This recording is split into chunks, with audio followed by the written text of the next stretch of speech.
حضرت عمر فاروق کا دور ہے، مصنف ابن ابی شیبہ کی یہ روایت ہے، قحط پڑ گیا شدید، بارشیں ہو نہیں رہی، مویشی ہلاک ہو رہے ہیں، ساری فصلیں تباہ ہو رہی ہیں، کوئی پانی کا نام و نشان نہیں ہے۔ امیر المومنین حضرت عمر فاروق کا دور خلافت ہے، حضرت بلال بن حارث رضی اللہ تعالیٰ عنہ کیا کرتے ہیں، تاجدار کائنات کی قبر انور پر آتے ہیں اور عرض گزار ہوتے ہیں، یا رسول اللہ اپنی امت کے لیے بارش کی دعا کر دیجئے، آپ کی امت ہلاک ہو رہی ہے۔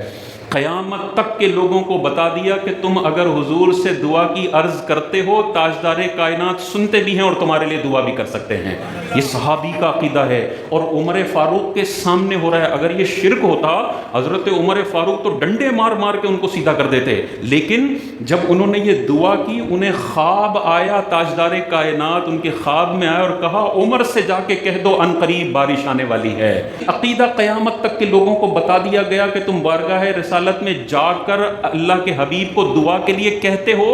دعا ہوگی بھی اور اللہ تعالیٰ جلدی تمہاری مشکلوں کو حل بھی فرمائے گا۔ اسی طرح دیکھیں حضرت عائشہ صدیقہ کا دور پاک ہے، شدید بارش، شدید قحط ہے، یہی والا معاملہ ہے اور بارش نہیں ہو رہی ہے۔ صحابہ حضرت عائشہ صدیقہ کی بارگاہ میں آتے ہیں، سنن دارمی شریف کی یہ روایت ہے، حضرت عائشہ صدیقہ کو کہتے ہیں کہ بارش نہیں ہو رہی، قحط پڑ گیا ہے، مویشی ہلاک ہو رہے ہیں، کچھ کیجئے۔ حضرت عائشہ صدیقہ ارشاد فرماتی ہیں، تاجدار کائنات کی جو قبر مبارک ہے نا، اس کے اوپر جو چھت ہے، اس چھت میں تم نے ایک سوراخ کرنا ہے اور آسمان اور قبر کے درمیان کچھ بھی نہیں ہونا چاہیے۔ صحابہ نے فوراً وہ روشن دان بنایا، قبر مبارک کے اوپر جو